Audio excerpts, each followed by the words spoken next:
hablaha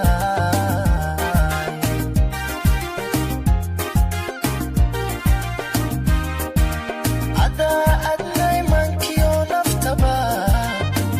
muhibbun gani ada maskaxdiyo dareenka dhamaan wada mushaaxo